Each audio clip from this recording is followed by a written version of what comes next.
परमपूज्य डॉक्टर बाबासाहेब आंबेडकरांचा केलेला अपमान यामुळे महाविकास आघाडीच्या कुठल्याही उमेदवारांनी त्यांना प्रचाराला देखील बोलवलं नाही असे डॉक्टर जितेंद्र आव्हाड काल देखील आमचे नेते अजितदादा पवारसाहेब यांच्यावर आरोप करत होते।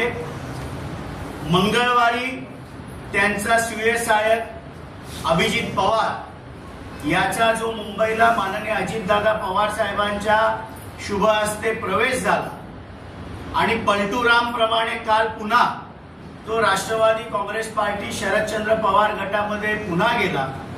या संपूर्ण प्रकाराची नैतिक जबाबदारी जिल्हाध्यक्ष म्हणून मी स्वीकारतो।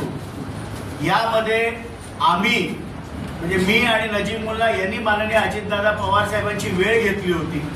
त्यांना माहित देखील नव्हतं कोणाचा प्रवेश आहे, पण तो प्रवेश झाल्यानंतर पुन्हा पलटूराम हा पुन्हा माननीय doctor so called Jitendra Awhad माझं दैवत आहे, मी कधी त्यांना सोडणार नाही अशा प्रकारची त्यांनी वक्तव्य केली।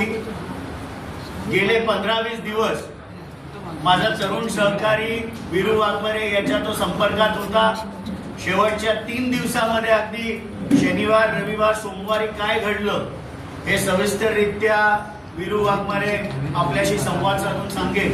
मी वीरू वाघमारे यांना विनंती करतो की गेले 15-20 दिवस आणि शेवटच्या 3 दिवसामध्ये काय घडलं हे मीडियाला त्यांनी सविस्तररित्या सांगा। नमस्कार।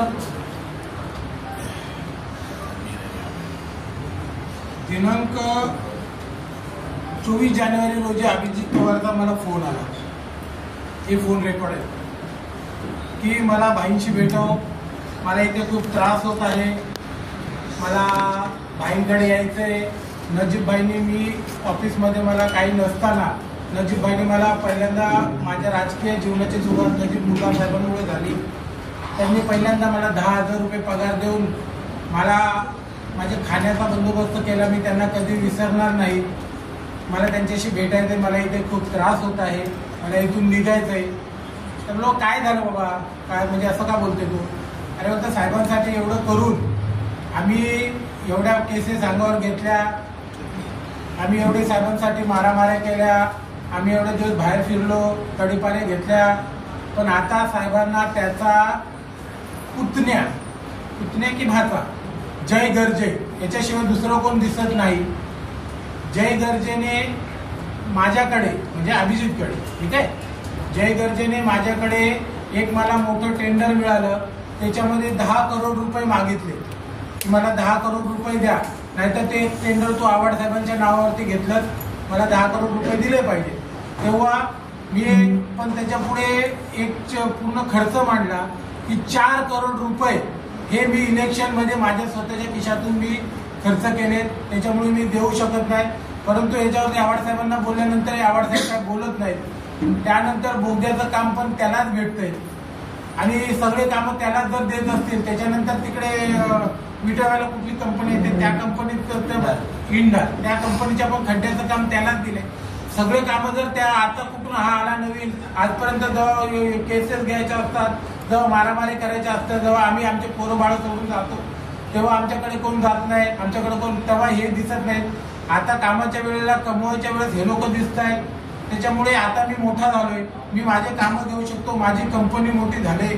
फक्त मला नजीबभाईंनी थोडा सपोर्ट दिला तर मी या सर्व कामातून निघून जाईल, हे त्यांनी मला सांगितलंय।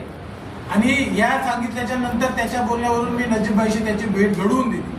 आता ते 4 करोड रुपये त्यांनी खर्च केले का जय गर्जेंनी त्याला 10 करोड मागितले, आव्हाड साहेबांनी त्यांना सांगितलं का नाही सांगितलं हे त्यांचं आत्मपक्ष आहे। ते आव्हाड साहेबांनी स्वतः समजावं, त्या जय गर्जेंनी स्वतः समजावं आणि त्यांनी सत्य सांगितलंय का खोटं सांगितलंय हे त्यांना जगाला नाही कळणार, मला पण नाही कळणार, पण त्यांना स्वतःला तरी समजेल की ही गोष्ट घडली होती का नाही घडली। दुसरी गोष्ट, हे सर्व झालं असताना ऋताबाईंनी त्याच्याकडे गेल्या। ऋताबाईंनी त्याच्याकडे गेल्याच्या नंतर ऋताबाईंनी त्याला सांगितलं की आम्ही तुला काय कमी केलंय, आम्ही तुझ्यासाठी काय झालंय, आव्हाड साहेबांनी तुला काय कमी केलंय, तुला एवढं सगळं केलंय। तेव्हा तो ऋताबाईंना काय बोलला की आम्ही पण साहेबांसाठी 169 दिवस बाहेर फिरलो, आम्ही साहेबांसाठी ह्या केसेस घेतल्या आणि तेव्हा ऋताबाईंनी काय त्याला बोलली की आम्ही तुम्हाला हे करायला सांगितलेत का लफडे. आणि त्यांनी मला सांगताना बघ विरू, आम्ही एवढं सगळं केलं आणि आता बहिणी आम्हाला काय बोलताय की आता आम्ही करायला सांगितले का लफडे. जेव्हापासून आव्हाडसाहेबांच्या पोरगी ही सक्रिय झाले तेव्हा आव्हाडसाहेबांनी ह्या मतदारसंघामध्ये आपल्या मुलीला उभं करायचंय. कालपर्यंत सर्व कार्यक्रम मला त्यांनी खर्च करायला लावला आणि आता मला त्या कचऱ्याचा व्हिडिओ पण बोलतो मी केला होता तिथे आंदोलन. त्याच्यानंतर त्यांनी मुलीला पाठवून तिथे व्हिडिओ बनवला आणि त्याच्यामुळे मी मुद्दाम माझं श्रेय त्यांनी घेऊ नये म्हणून दुसऱ्या दिवशी जाऊन व्हिडिओ बनवला. ते दोन्ही व्हिडिओ फेसबुकवर सोशल मीडियावरती आहे. ठीक आहे, या सर्व गोष्टीला मी कंटाळलोय आणि तिच्या नताशामुळे माझ्यावरती गुन्हे दाखल झाले. नताशामुळे आम्ही जाऊन महेश आयरला मारलं. नताशा तिथे त्यांच्या ऑफिसला गेली नसती, म्हणजे आमच्या ऑफिसला आली नसती, ट्विट केलं नसतं तर ते पोरं रागाच्या भरात तिथे आले नसते की आमच्या ऑफिसला पण काय चालू आहे. त्या पोरांना पण आम्ही मारले नसते. आणि माझ्यावर या दोन्ही घटना घडल्या त्या नताशामुळे झाल्या. हे माझं त्याचं बोलणं झालंय. त्यांनी मला सांगितलं. तिसरी गोष्ट आणि खूप महत्वाची गोष्ट, ज्या दिवशी आम्ही ठरलं त्यांनी सर्व सांगितलं की आम्ही अंगणवाडीला मला 20 तारखेला रात्री जायचंय, 20 ते 21 तारखेला जायचंय, त्याच्या अगोदर हे सर्व करून घ्यायचंय. तेव्हा तो त्याच्या म्हणण्याप्रमाणे बालाजीच्या आव्हाडसाहेबांनी त्याला बोलवलं. आव्हाडसाहेबांनी बोलवल्याच्या नंतर आव्हाडसाहेबांनी त्याला समजवलं. मला माहित नाही ते काय समजवलं. त्याच्यानंतर त्यांनी मला फोन केला. नंतर बालाजी हॉटेल आहे त्या बालाजी हॉटेलच्या मागे त्यांनी मला रात्री बोलून घेतलं. तिथे मला चर्चा केली की मला हे खूप प्रेशर करतायत आणि काही करून मला उद्याच्या उद्या निघायचंय. तेव्हा त्यांनी सांगितलं की नताशा उद्या सकाळी माझ्या घरी नाश्त्याला येणार आहे आणि नताशाने सांगितलं की काका मी तुमच्या सोबतच राहणार आहे आणि अशी अफवा आहे की तुम्ही 18 तारखेला पळून जाणार आहे, म्हणजे दुसऱ्या पक्षात प्रवेश करणार असं आम्हाला समजले, तर मी तुमच्या सोबतच येणार आहे. त्यामुळे विरू उद्या सकाळी नताशा माझ्या घरी नाश्त्याला येणार आहे. नाश्त्याला आल्याच्या नंतर मी तिकडनं निघेल, वेलहाऊसला जाईल, नताशाला सोडेल आणि तिकडनं मी माझ्या बायको सगट ओबेरायला तिथे राहायला जाणार आहे.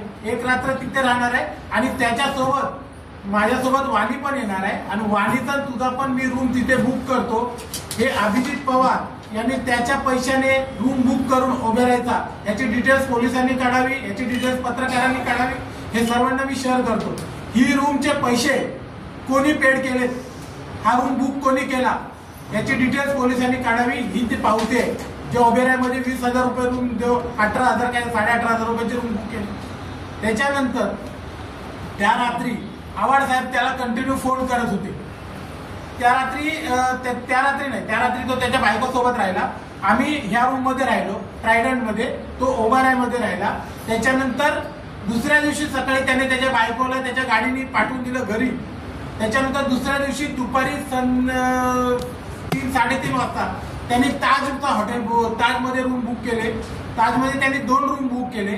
त्या रूमचे पैसे कोणी पेड केले याची चौकशी करावी. म्हणजे ब्लॅकमेलर ज्याला ब्लॅक केलं होतं, म्हणजे मी ह्याला समजा ब्लॅकमेल केले तर हा ज्याला ब्लॅकमेल केले तो त्याच्या पैशानी ओबेरायचे रूम बुक करतो, त्याच्याच पैशानी ताजचे रूम बुक करतो. हे शक्य आहे का? त्या ताजमध्ये त्याने मला सांगितलं 30 लाख रुपये घेऊन मी ताजची मेंबरशिप घेतली आणि त्याच्यामुळे मला डिस्काउंट आहे. तुम्हाला कोणालाही लागलं तर मला सांगा, मला इथे भरपूर फॅसिलिटी आहेत. त्यामुळे ताजमध्ये जे रूम बुक झाले ते कोणाच्या पैशाने बुक झाले, कोणाच्या नावावर बुक झाले, ते बुक कोणी केले याची चौकशी झाली पाहिजे, याची मी मागणी करतो. त्या दिवशी रात्री ताजमध्ये मी आणि माझा मित्र राष्ट्रवादी विद्यार्थीचा अध्यक्ष कौस्तुभ गायकवाड आम्ही 2 जण त्याच्यासोबत होतो. त्याच्यासोबत कमीत कमी 18 ते 20 जण होते. त्याची पूर्ण टीम होती ज्यांनी म्हणजे 22 अजितदादांकडे प्रवेश केला. जे यादीमध्ये प्रवेशामध्ये ते सर्वच्या सर्व टीम त्याची 15-20 जणांची टीम ताज हॉटेलला होती. हे ताज हॉटेलचे फुटेज चेक करावे की तिथे आम्ही किती जण होतो आणि ते किती जण होते. त्याच्यानंतर 10:30-11 वाजता आम्ही बडेमियाला जेवायला गेलो तेव्हा त्याच्यासोबत कमीत कमी 20 लोक होते. हे त्यांनी चेक करावं. त्याच्यानंतर हे पोलिसांनी आणि पत्रकारांनी चेक करावं. त्याच्यानंतर अजून महत्वाचा मुद्दा तुम्हाला सांगतो. संध्याकाळी आव्हाडसाहेब त्याला कंटिन्यू फोन करत होते, तो फोन उचलत नव्हता.